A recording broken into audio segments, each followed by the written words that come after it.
Bons dias.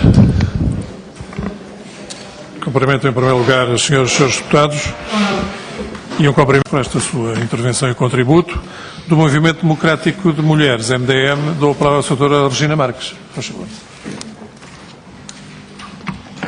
Doutora, só um bocadinho. Eu já chamei a atenção e agradeci. Doutora Regina Marques. Sr. Presidente da Primeira Comissão dos Assuntos Constitucionais, Dr. Fernando Negrão, senhoras deputadas e senhores deputados, gostaria de cumprimentar também todos os intervenientes neste debate. O Movimento Democrático de Mulheres já enviou um parecer a quando do plenário a 3 de julho, porque, na verdade, não quisemos deixar de manifestar desde logo a nossa opinião sobre esta matéria. Muitos dos senhores deputados certamente terão recebido. Ora bem, o MDM é uma organização de mulheres que assenta a sua intervenção na promoção dos direitos das mulheres em todas as esferas da vida. A IVG é parte integrante dos direitos das mulheres e dos direitos humanos em todas as suas dimensões, pessoais, sociais, económicas, jurídicas, e sublinhamos isto porque, na verdade, é com toda esta abrangência que queremos considerar o problema. Agradecemos, portanto, o convite e o reconhecimento da nossa organização e referir-nos-emos aos projetos que estão em questão, afirmando desde já que contestamos com fundamentos qualquer alteração à Lei 16 de 2007, qualquer alteração que limite o direito de opção das mulheres ou que tente condicionar ou mutilar a legislação da IVG em vigor. No que respeita à iniciativa de cidadãos, designada como Lei de Apoio à Maternidade e Paternidade do Direito a Nascer, consideramos que ela engloba um conjunto de propostas que, a nosso entender, são atentatórias da inteligência das mulheres, da democracia vivida com ampla discussão a quando do referendo sobre a matéria da IVG em 2007, e violentam os princípios fundamentais do direito que são organizadores da nossa vida em sociedade. Os promotores desta iniciativa são os mesmos que nunca aceitaram os resultados do referendo, em 2007. Pretendem a cada passo forçar decisões contrárias ao espírito de uma sociedade que tem aceito naturalmente e sem sobressaltos a aplicação da lei da IVG no sistema público de saúde. Escolhendo um momento político pré-eleitoral agora, que também certamente não será por acaso que está neste momento em discussão, mas que por isso mesmo também poderemos pedir aos senhores deputados que não embarquem um pouco nesta proposta, porque na verdade não é o momento. Usam argumentos falaciosos e capciosos para cavar e minar o espírito da lei, retirando dela o seu conteúdo proeminente de garantia do respeito pela decisão da mulher e a dignidade da maternidade e paternidade responsável e exercida em liberdade. Afirmam que agem na defesa da maternidade e paternidade e do aumento da natalidade, mas curiosamente nunca estabelecem uma relação entre a baixa natalidade no país e a precariedade, a instabilidade e a profunda degradação das condições sociais e económicas das famílias e dos casais em idade fértil. Por essa razão se veem condicionados no desejo de ter mais que um filho ou até de ter filhos, como comprovam estudos recentes que mostram que as mulheres quereriam ter mais filhos. Dizem que a lei da IVG em vigor equipara, para efeitos de apoios sociais, o aborto à maternidade, o que não se comprova em lado nenhum, em qualquer enunciado da legislação, inclusive no Código de Trabalho ou nas regras de segurança social. Fala-se, sim, de um subsídio à IVG. São assintosos quando se referem aos elevados custos para o país, dos gastos com a IVG, pois, na verdade, as interrupções de gravidez por opção da mulher, realizadas nas unidades do Serviço Nacional de Saúde, na sua grande, esmagadora maioria, utilizaram um método medicamentoso que é de baixo custo e não envolve hospitalizações, que seria isso que levaria a mais custos. Omitem que muitos mais custos tinham, por exemplo, as hospitalizações por complicações abortivas ao tempo da clandestinidade do aborto, que não é tão longínqua, ainda todos nos lembramos dos seus efeitos. Ao contrário do que anunciam os tratores da lei da IVG, os relatórios oficiais publicados de 2008 a 2014 fazem um balanço da atual lei inequivocamente positivo. Demonstram que o número de IVGs tem vindo sucessivamente a baixar, que tem diminuído o número de IVG entre jovens menores de 20 anos, que diminuiu o número de atendimentos por complicações abortivas nos serviços de saúde e que desde 2011 não houve mortes maternas, o que não é pouco, não houve mortes maternas associadas à interrupção da gravidez e que a taxa de reincidência é residual. Demonstram também que as mulheres recorrem sistematicamente às consultas de planeamento familiar após uma IVG. Nos vários relatórios publicados, a percentagem de utilização de métodos contraceptivos após a IVG varia, chega quase aos 100%, varia entre 94% e 97%. A interrupção da gravidez revela-se também uma oportunidade de aconselhamento contraceptivo. Realça-se, aliás, que Portugal se situa abaixo da média europeia em termos de interrupção de gravidez não especificada. As mulheres não usam a IVG como método contraceptivo, como pretendem fazer crer. Entre as mulheres que efetuaram uma IVG em 2014, 71% nunca tinha realizado uma interrupção. Fê-lo, portanto, pela primeira vez.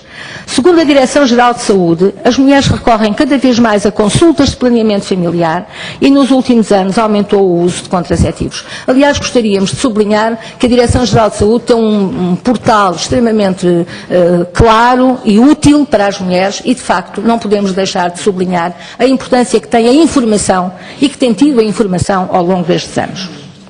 Os promotores da iniciativa advogam complicados e injustificados procedimentos administrativos para dificultarem o acesso à prática da IVG. Inventaram mesmo a obrigatoriedade da mulher assinar a ecografia impressa, que para além de constituírem obstáculos e poderem retardar a decisão ultrapassando o período legal, configuram técnicas de manipulação humilhantes das mulheres, que decidiram nos termos da lei recorrer à IVG, constituindo ainda um atentado ao princípio ético das utentes de quererem ou não ser informadas. Esta complexidade de procedimentos visa reacender sentimentos de culpa, medo, vergonha nas mulheres e, desta feita, exploram e agudizam as vulnerabilidades sociais e psicológicas, acentuando as desigualdades entre as mulheres. Sob o direito de objeção de consciência, que também é muito referido, cumpre-nos referir que, como comprovam os relatórios das administrações regionais de saúde, o direito à objeção de consciência de médicos e demais profissionais de saúde tem sido devidamente respeitado. É um direito assumido por eles, com plena liberdade, e são os próprios que, declarando este direito e estatuto, se colocam à margem do processo da IVG. Ao contrário de qualquer atitude persecutória aos profissionais de saúde, que pudesse ser atribuída à atual lei, como sugere a iniciativa de cidadãos, esta sim reflete em toda a sua extensão uma atitude discriminatória, penalizadora das mulheres e de desvalorização dos seus direitos próprios. Sobre o direito do nascituro, que também é uma questão que no fundo perpassa toda a iniciativa, é essa a grande questão, queremos dizer que a proteção devida ao nascituro não se sobrepõe ao direito de autodeterminação da mãe. O feto e o embrião não têm a personalidade jurídica de acordo com o nosso Código Civil. A personalidade jurídica adquire-se com o nascimento e um nascimento com vida. Não há certezas nem da parte da ciência nem da religião quanto ao momento em que aparece a humanização. Mas está em causa uma lei que preconiza uma despenalização até às 10 semanas, e não mais. A ciência não comprova a potencialidade da vida, nem tampouco a vida relacional às 10 semanas de gestação. O embrião não tem direito subjetivo à vida, porque não é titular de direitos fundamentais, embora a proteção da sua vida constitua direito objetivo. Este direito objetivo não é direito absoluto. Estou a falar para juristas, mas enfim, são coisas que nós também temos que saber, porque na verdade o conhecimento não faz mal a ninguém e nós, como a questão do direito das mulheres é de facto uma questão que também tem que ver com estas questões. Deve ser, este direito objetivo deve ser conciliado com a liberdade pessoal da mãe. E se virmos os tratados do Conselho da Europa, vários peritos do Conselho da Europa e mesmo a jurisprudência dos Tribunais Europeus dos Direitos Humanos, é neste sentido que toda a legislação está ainda a ser, está a ser atualizada e é atual. Posto isto, reiteramos que esta iniciativa legislativa visa, no fundo, atacar, desvirtuar e inibir a aplicação da lei da despenalização da IVG no Serviço Nacional de Saúde, que é garante das condições de saúde e de segurança de todas as mulheres que decidam interromper a gravidez, independentemente do seu estatuto económico e social. Em segundo lugar, o MDM pronuncia-se igualmente contra o projeto de lei do PSD, CDS-PP, que pretende que as mulheres que recorram à IVG fiquem sujeitas ao pagamento de taxas moderadoras. Vejamos as implicações legais face à lei da IVG e ao Código do Trabalho, bem como ao Código Civil e à Constituição da República Portuguesa, que justificam esta posição. A isenção de taxas moderadoras na IVG resulta da descriminalização na sua prática, desde que seja feita por opção da mulher nas primeiras 10 semanas, de acordo com o Código Penal que está em vigor. O projeto que pretendem ver aprovado limita-se tão somente a criar uma taxa moderadora para a IVG, ou seja, para a interrupção por opção da mulher. É, portanto, uma questão instrumental. Não afeta o direito em si mesmo, mas afeta o grau do seu exercício ou aplicabilidade. Nem representa uma qualquer revogação de normas da lei da IVG ou do Código do Trabalho. Por isso, a sua apreciação incide ou deve incidir em questões de constitucionalidade e em normas do Código Civil. Assim, ninguém duvida que a IVG constitui matéria do foro íntimo da mulher e matéria respeitante à sua privacidade. A decisão de realizar a IVG, quanto às suas motivações, pressupõe que seja salvaguardada a sua intimidade e decisão. Este sentimento de confiança deixará de existir se a mulher tiver de comunicar as razões da opção voluntária ao querer realizar a IVG. Isto mesmo compreendeu o legislador e, por isso, respeitou a reserva da intimidade da vida privada da mulher ao redigir a linha E no número 1 do artigo 142 do Código Penal, nos termos em que se encontra expresso. O legislador penal, ao estabelecer que não é punível a IVG quando for realizada por opção da mulher nas primeiras 10 semanas, bastando-se no requisito da opção e não exigindo qualquer outro, fê-lo também em obediência ao direito consagrado no artigo 26, número 1 da Constituição da República, que consagra o direito à reserva da intimidade da vida privada, não só como um direito civil, como previsto no artigo 80 do Código Civil, mas que lhe confere a elevação a direito fundamental. Só pode ser este o entendimento para a consagração da opção da mulher na despenalização da IVG, pois que não podemos esquecer que nas sociedades atuais, ditas desenvolvidas, há uma tendência legislativa no sentido da universalidade afirmativa e basilar dos direitos humanos, com destaque para a dignidade humana e que a nossa Constituição a elege como fundamento da República. E mais adiante, na enunciação das tarefas fundamentais do Estado, a espelha ao impor como obrigação a construção das estruturas que permitam a efetiva liberdade dos cidadãos. Ora, o exercício da liberdade também passa por ter e sentir protegida a intimidade da sua vida pessoal. Do próprio texto que consubstancia a alteração, do artigo 4º da Lei sobre as taxas moderadoras, não se retira qualquer fundamento. Antes se verifica que a medida tem somente por razão o texto da linha E, sem mais. Da motivação exposta no preâmbulo do projeto, nada se retira que valide a medida.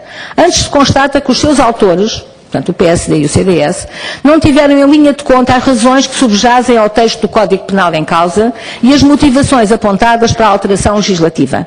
Para além de falaciosas, têm como subjacente uma ideia discriminatória. Este projeto, ao tratar a grávida, que recorre à IVG de forma diversa das demais grávidas, viola o princípio da igualdade consagrado no artigo 13 da Constituição da República. Ao ignorar intencionalmente a determinante do texto da referida a linha E, ofende deliberadamente o princípio constitucional da dignidade humana e o direito fundamental à reserva da intimidade da vida privada. Artigos 1 e 26 do número 1 da Constituição. A tentativa de aplicação destas taxas nos casos de IVG tem ainda outros efeitos negativos, dado que a experiência mostra como o pagamento das taxas moderadoras tem afastado muitas pessoas do acesso ao Serviço Nacional de Saúde. Numa situação de vulnerabilidade económica, muitas mulheres ver-se-iam empurradas para o aborto clandestino, com consequências dramáticas. Lembramos que a isenção de taxas moderadoras para os serviços de saúde sexual e reprodutiva, onde se inclui a IVG, continuou em vigor, mesmo após as alterações recentes feitas pelo atual Governo, desde 2014 e 2015, como conhecem. Não se compreende qualquer mudança de atitude da parte dos parlamentares da maioria, a não ser a de pactuar, permitam que diga isto, com os promotores da iniciativa, ao introduzir uma medida moralista e de penalização para as mulheres. Se a IVG é a sua opção, então pague, que viola os direitos de escolha e de igualdade das mulheres consignados na lei. A criação de taxas moderadoras para a IVG significa o regresso ao passado, no qual tantas mulheres arriscaram a sua própria vida e é mais um fator de agudização das desigualdades sociais, que já são bem grandes, como conhecem. Sobre a licença por interrupção da gravidez, é falso que a lei da IVG em vigor equipare, para efeitos de apoios sociais, aborto à maternidade. É um direito, este direito à licença, é um direito à saúde absolutamente justo. Como se pode ver, inclusive, nos artigos 38 do Código do Trabalho e no artigo 10º do Decreto-Lei 91/2009, do regime da função pública, a trabalhadora tem direito a uma licença com duração entre os 14 e os 30 dias, apresentando atestado médico com a indicação do período de licença. bem como a um subsídio de 100% da sua remuneração. Como se pode ver na regulamentação da Segurança Social, este subsídio é atribuído à trabalhadora com vista a substituir o rendimento do trabalho perdido, na situação de interrupção de gravidez medicamente certificado. Tanta preocupação com os médicos objetores de consciência e não respeito pelos médicos que, de facto, atestam que as mulheres têm a necessidade de estar em casa, de ter doentes e terem alguma. Trata-se de um subsídio atribuído sob condições muito definidas, muito restritivas às mulheres que deles necessitam. Senhores deputados, a lei não obriga nenhuma mulher a praticar uma IVG, face a uma gravidez indesejada. Mas nenhuma ordem moral, religiosa ou ideológica pode obrigar uma mulher que deseja fazer a IVG dentro da lei a ser consultada e aconselhada por um objetor de consciência ou a ser previamente atendida por uma organização criada exatamente para a censurar. No Portugal de Abril, duas conquistas foram fundamentais para a emancipação das mulheres.